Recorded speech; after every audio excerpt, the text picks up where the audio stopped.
여러분, 계란 후라이나 삶은 달걀 좋아하시나요? 오늘 말씀의 주제가 평화인데요. 우리가 맛있게 먹는 계란이 평화와 비슷하다고 누군가 말했습니다. 이 계란은 딱딱한 껍질로 쌓여 있어서 단단해 보이지만 깨지기도 쉽습니다. 계란을 잘 보관하면 필요할 때 맛있게 먹을 수 있지만 아무렇게나 두다가 깨져버리면 주변을 더럽히고 엉망이 된다는 점에서 평화랑 비슷합니다. 그리고 만약 평화가 깨지고 전쟁이 나면 가장 구하기 어려운 음식 중에 하나가 또 계란이기도 합니다. 닭을 키워야 계란을 먹을 수 있을 텐데 누가 전쟁통에 닭을 키우고 있겠습니까? 닭이 눈앞에 보이면 당장 잡아먹고 말겠죠. 아무튼 계란 후라이 드실 때 지금 우리가 누리는 평화에 관해서 여러분 생각해 보시죠. 그래서만은 아니겠지만 예수님이 부활하시고 제자들에게 처음 보이셨을 때 그분이 하셨던 첫 마디가 이 평화에 관한 말씀이었습니다. 우리 19절을 함께 읽습니다.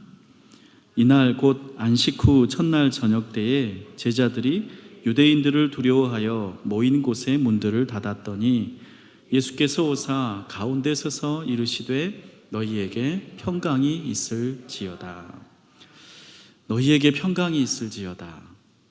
우리식으로 말하면 안녕하세요라는 그 당시에 유대인들이 사람 만날 때 주고받았던 일상적인 인사가 이 평강이 있을지어다라는 말입니다.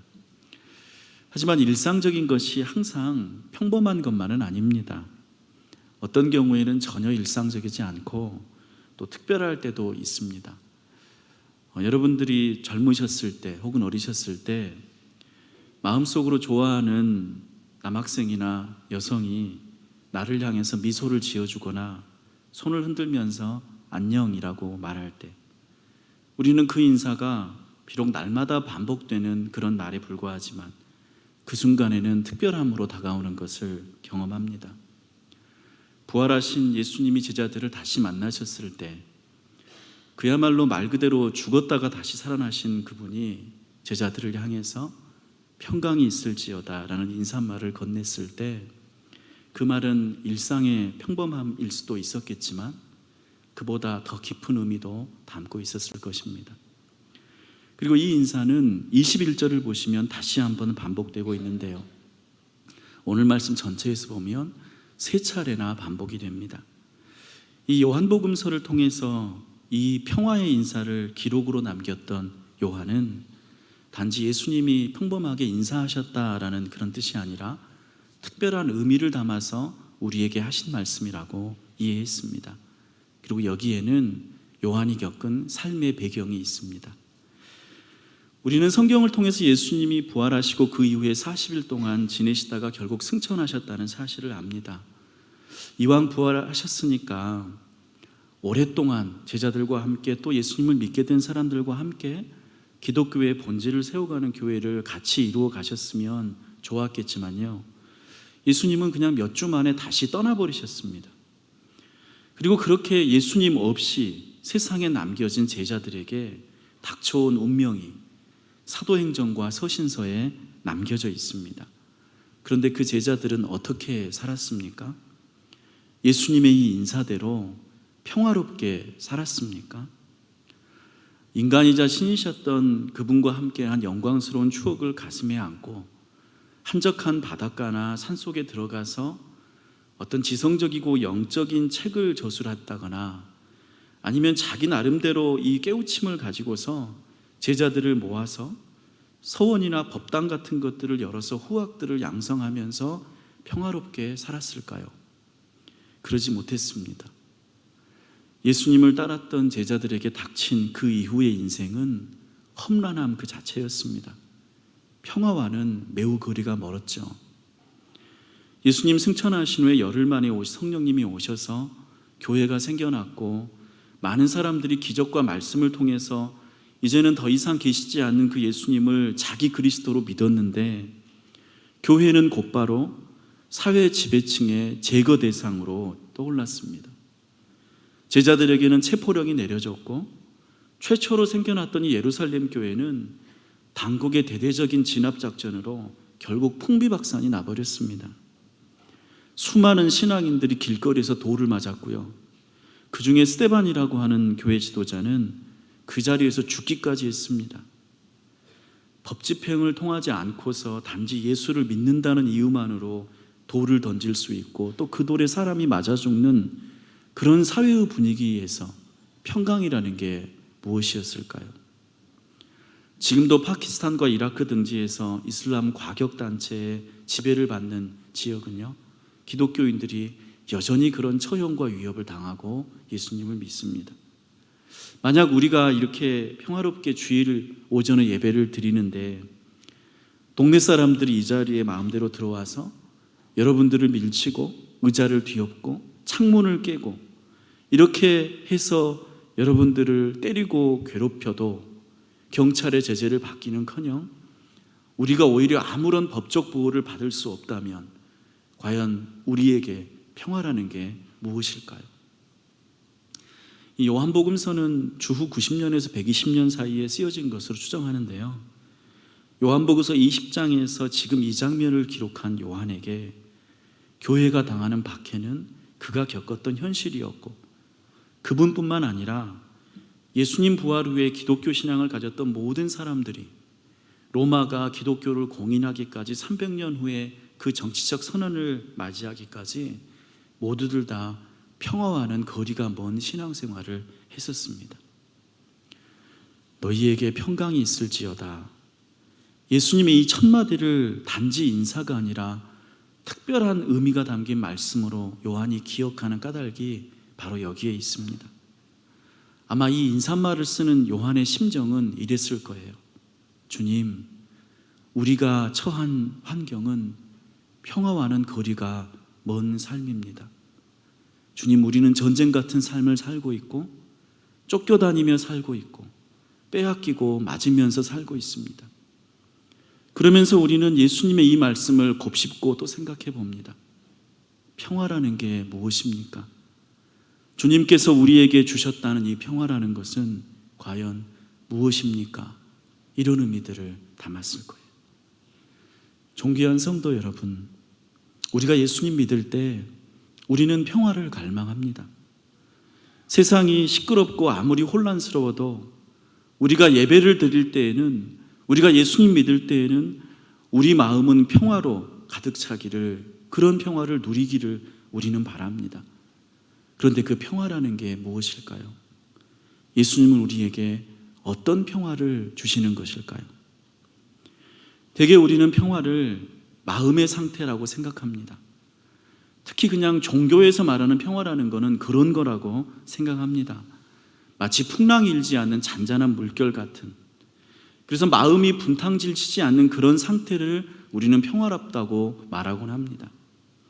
바깥에는 천둥 번개가 치고 비바람이 내려도 마치 우리 집 3중샷이 창문을 딱 닫고 커튼을 내려서 아무 소리도 들리지 않는 내 마음속에 세상과는 별개의 세계를 구축하는 것, 그게 평화에 이르는 방법이라고 우리는 말하기도 합니다.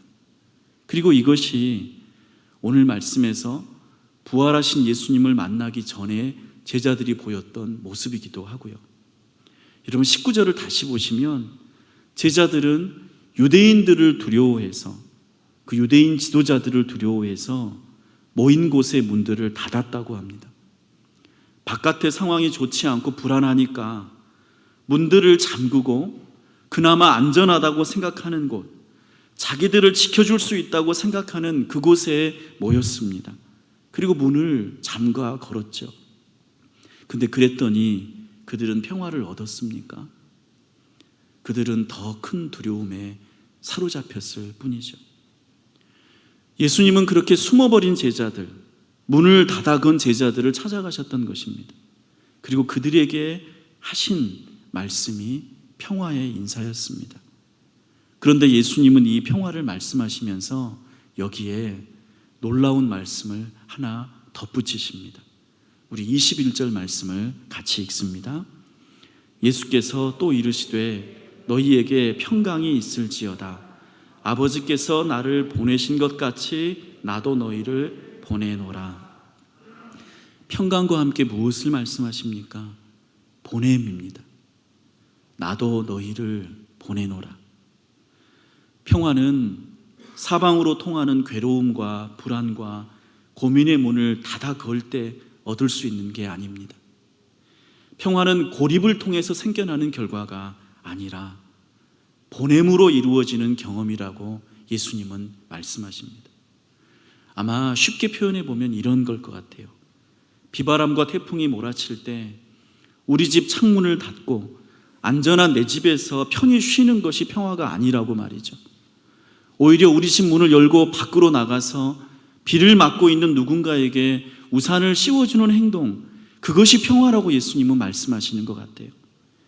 평화를 내 마음에 찾고 내 마음 안에서 이루는 것이 아니라 바깥을 향해서 나갈 때 거기에 평화가 있다고 예수님은 제자들을 깨우치시는 것입니다. 다시 21절을 보시면 예수님이 이렇게 말씀하시지 않으셨습니까? 아버지께서 나를 보내신 것과 같이 나도 너희를 보내노라.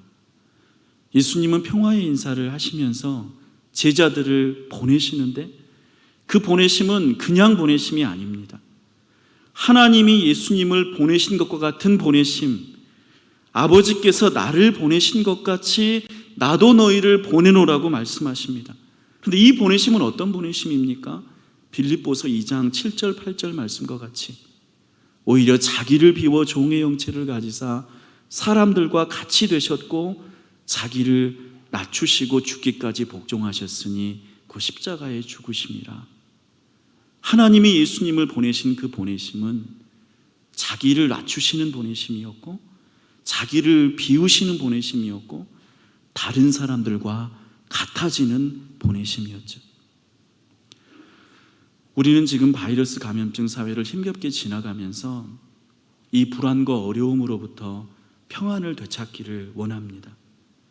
근데 그 평안이 어떻게 우리에게 주어집니까? 혼자만의 고독은 아닐 것입니다. 요즘 집안에서 편안히 지낼 수 있는 의자와 가구가 많이 팔린다고 해요.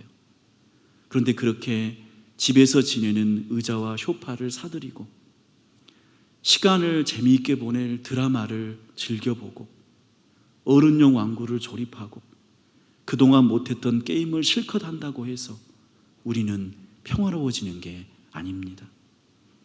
자기를 낮추고 비워서 보냄을 받는 것, 그 보내심에서 주님이 주시는 평화가 이루어지는 것입니다.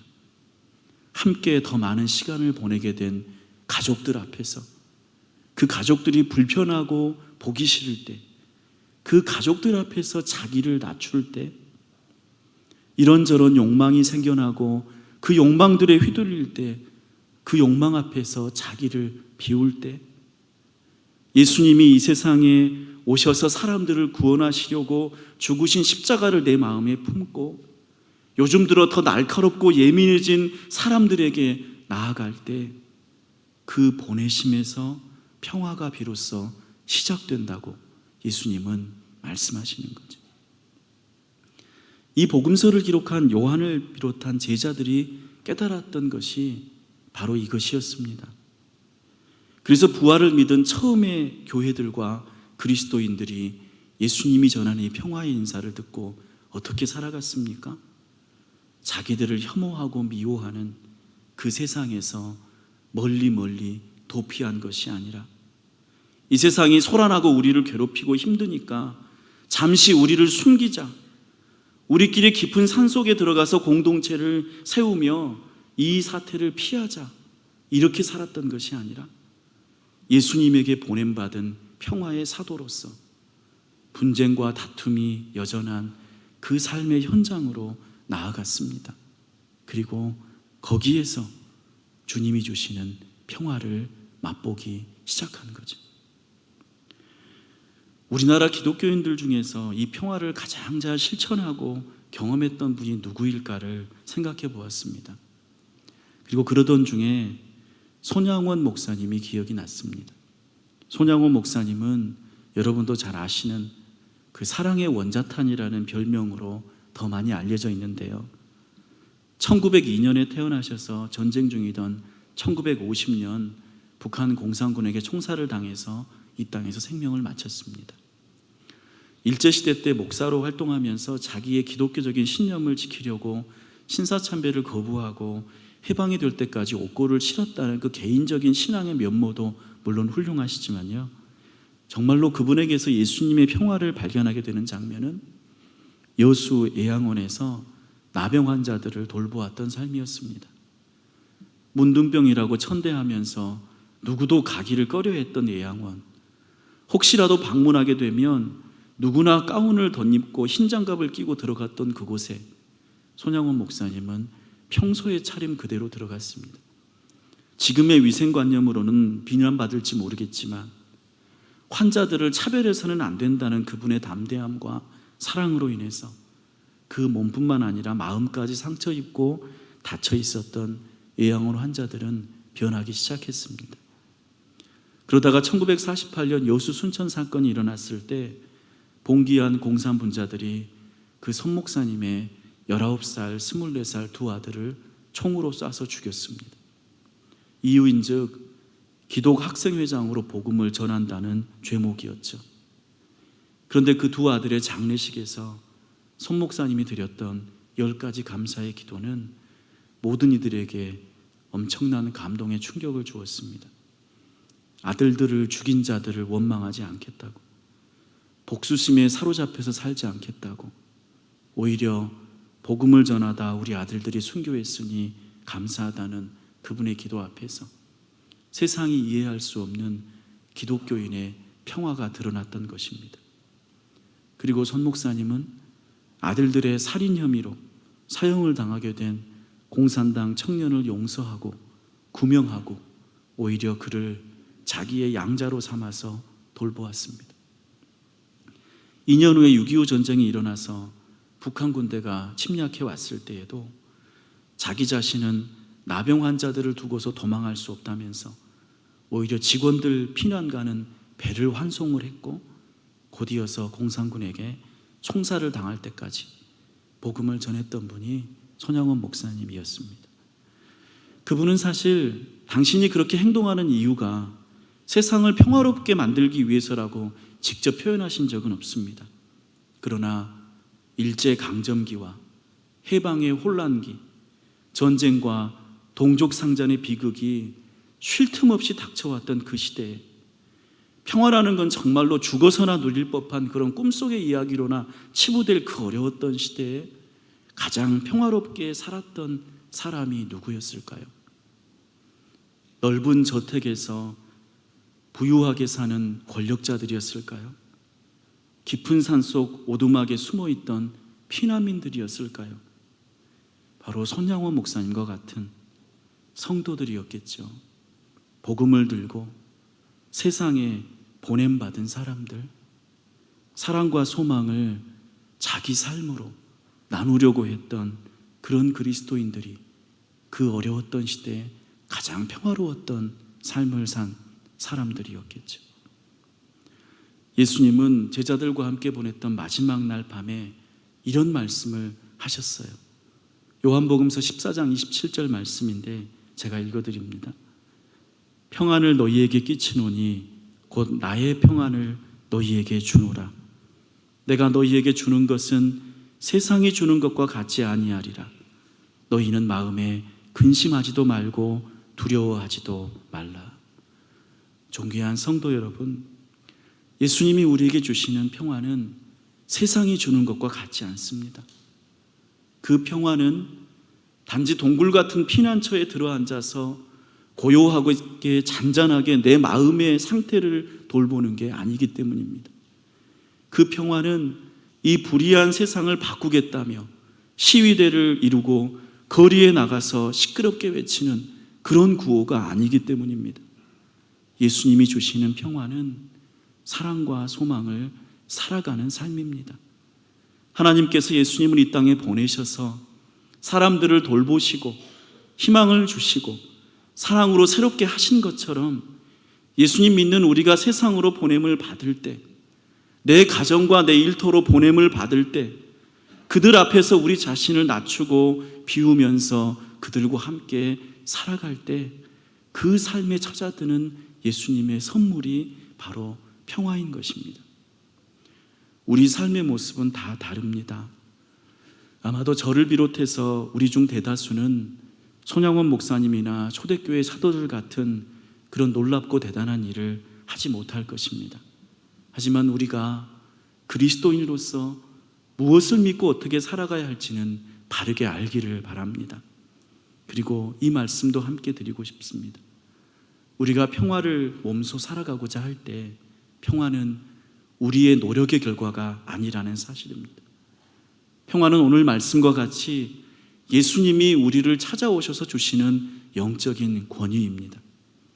우리를 어지러운 세상으로 보내시는 예수님께서 우리에게 안겨주시는 위대한 선물이라는 사실을 우리가 간직합시다. 우리는 혼자 살 때 평화를 곧잘 잃어버립니다. 돈이 부족하면, 기분이 나빠지면, 예상치 못한 일이 생기면 우리는 평화를 잃어버립니다. 그리고 그런 것들에 사로잡히곤 합니다. 우리의 힘과 의지로 다시 찾기 어려운 것이 이 평화라는 것이죠. 그러나 그럴 때 십자가를 바라보십시오. 부활하신 예수님을 바라보십시오. 예수님이 우리를 보내셨음을 알고 나를 낮추고 비워서 다른 사람들과 같이 다른 사람들에게로 나아가는 것, 그때 주님이 주시는 평안이 저와 여러분에게 함께 할 줄로 믿습니다. 우리는 혼자 외롭게 이 세상에 떠밀려진 것은 아닙니다. 예수님은 우리를 보내시면서 성령님을 함께 보내주셨고, 그리고 우리를 보내시는 그 예수님의 사랑은 죽음보다 더 강하다고 알려주셨습니다. 이 사랑과 성령님으로 인해서 저와 여러분에게 주님이 주시는 영적인 평강이 함께하기를 축복합니다. 1000년 전에 이탈리아에 살았던 프란치스코라는 분이 기도문을 남겼는데요. 주여 나를 평화의 도구로 써주소서라는 말로 시작하는 기도문입니다. 여러분들도 너무 잘 아시죠? 근데 이 기도문의 내용 또한 예수님이 우리에게 주셨던 평화의 의미가 무엇인지를 아주 잘 담고 있습니다. 이 기도문을 제가 읽어드림으로써 오늘 설교 후에 기도를 가름하고 잠시 후에 봉헌송으로 이 기도 찬송을 들으실 때 우리의 신앙을 돌아보면서 복된 평화의 신앙이 여러분과 함께 하시기를 바랍니다. 주여 나를 평화의 도구로 써주소서. 미움이 있는 곳에 사랑을, 상처가 있는 곳에 용서를, 분열이 있는 곳에 일치를, 의혹이 있는 곳에 믿음을 심게 하소서. 주여 나를 평화의 도구로 써주소서. 오류가 있는 곳에 진리를, 절망이 있는 곳에 희망을, 어둠이 있는 곳에 광명을, 슬픔이 있는 곳에 기쁨을 심게 하소서. 위로받기보다는 위로하며, 이해받기보다는 이해하며, 사랑을 받기보다는 사랑하며, 자기를 온전히 줌으로써 영생을 얻기 때문이니 주여 나를 평화의 도구로 써주소서. 예수님 이름으로 기도합니다. 아멘.